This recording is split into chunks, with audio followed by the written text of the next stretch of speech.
we're going to move on. I thought of this question because, of course, I don't know, it was last week sometime. I think it was like right after the college championship game. But Nick Saban is retired from college football. One of the greatest college coaches, period, but definitely arguably the greatest college football coach. Definitely one of the most accomplished for sure. A couple of years ago, I don't remember the exact year, but I know it was within the last couple of years. Did Coach K retire 2 years ago? Was that 2 years? Yes, Two this is years the ago? first year for. Yep. Is it what's his name? John? I'm forgetting the coach name. I know Yeah, the name. I just can't. he was I on the staff though. Right, yeah, yeah. But my question to you all: whose career are you taking?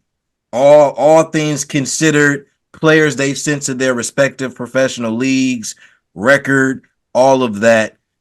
Who has the better resume as a college coach? Nick Saban or Coach K? Mhm. As a college coach, I think I would say Nick Saban, and here's why. Okay. He's done it at multiple schools, being Bama and LSU. And when I say done it, winning the championship.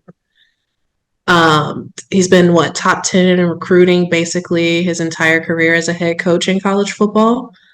Um, the amount of Heisman Trophy winners that have come out of Alabama during his tenure. You've had non-quarterbacks winning the Heisman as well, which is considered to be a quarterback's trophy by most. And Devontae Smith, Derrick Henry. So I think when you think about the things that he's been able to do that are against the norm in college football, Saban has been able to do it, and that's why I would choose his career over Coach K's. This feels like you can't have a wrong answer, but that would be my answer. Fair enough. I don't think you go wrong either way. But Gail, where you stand?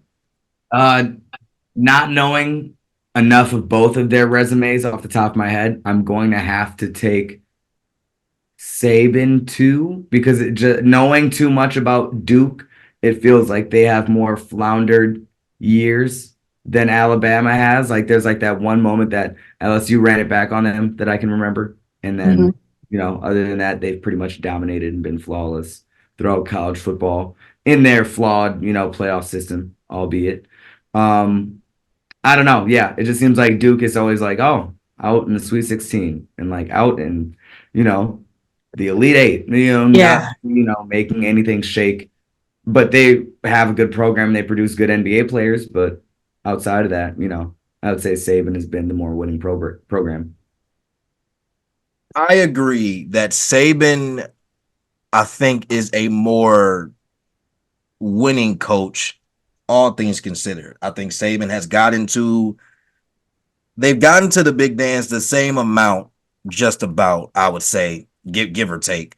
But Saban has won on that stage more. Like you said, Duke has 13 Final Four appearances, and 5 championships.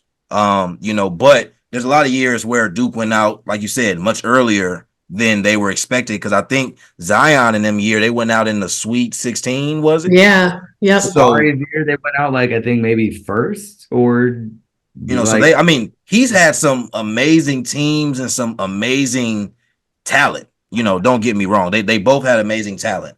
I think what will put it over the edge for me, for Saban, I saw this on a TikTok like a day or two after he announced the retirement, but Saban has never had a losing season. Yeah. Zero. Which is just insane, Mm-hmm. given how long he's coached.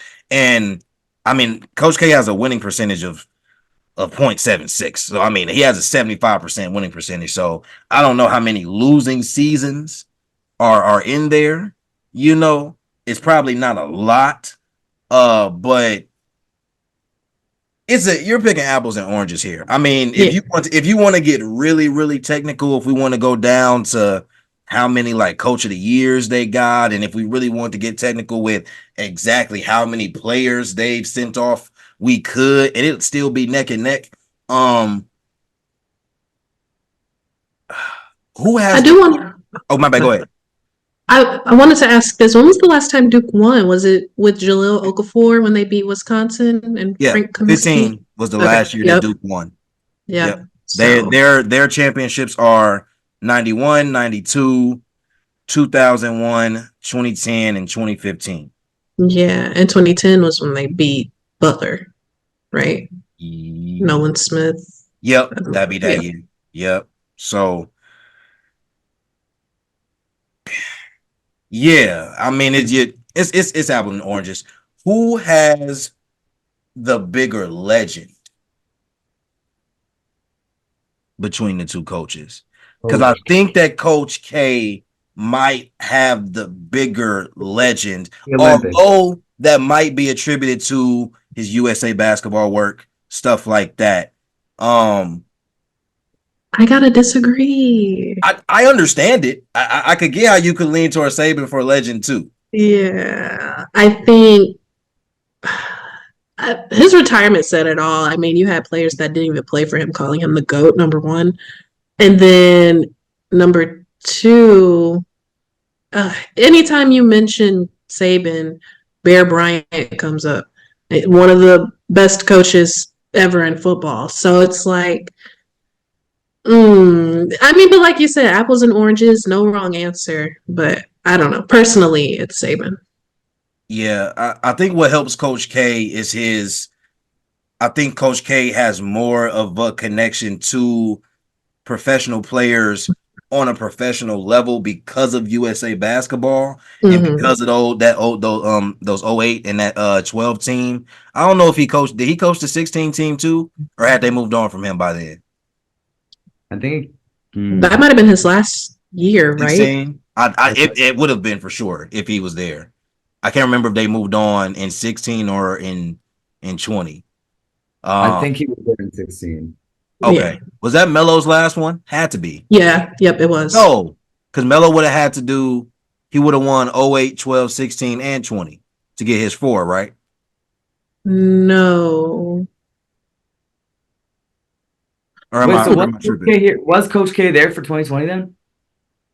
I don't think he was there for 2020. I think he was gone by 2020. Wait. Yeah, he only coached through 16. Yeah. Yeah. So Rio was Melo's last one Oh, then, yeah, would right? have had to be. Melo Yeah. wouldn't have played in 20 anyway. He No. wouldn't have played in 20 anyway. Yeah, so that's a whole nother conversation. Anyway, but yeah, so I don't think you can go wrong. Two great coaches. I wonder what the next step for Alabama is. I saw who it looks like they're going for their next So head they coach.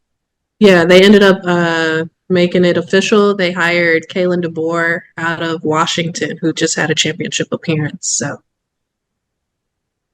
I mean, actually, you can give insight on that. I don't know too much about the college coaching, carousel. I don't know. Do you think that's a good hire? Is that a bad hire? it's a good hire. I think it would take some time for Alabama has the talent, and obviously Kalen is really good with talent. The way that he developed Michael Penix, and thrusted him into the Heisman spotlight. So I do think it's a good hire. I think it'll take a lot, not a lot, but more than other SEC coaches for him to build the trust of potential recruits. But him getting to the national championship this year was an eye opener for many. But the SEC is just a whole different ball game during the regular season. I mean, a lot of people consider that to be the best conference in college football, and he's coming out of the Pac-12, which is non-existent anymore. So Yeah. Yeah.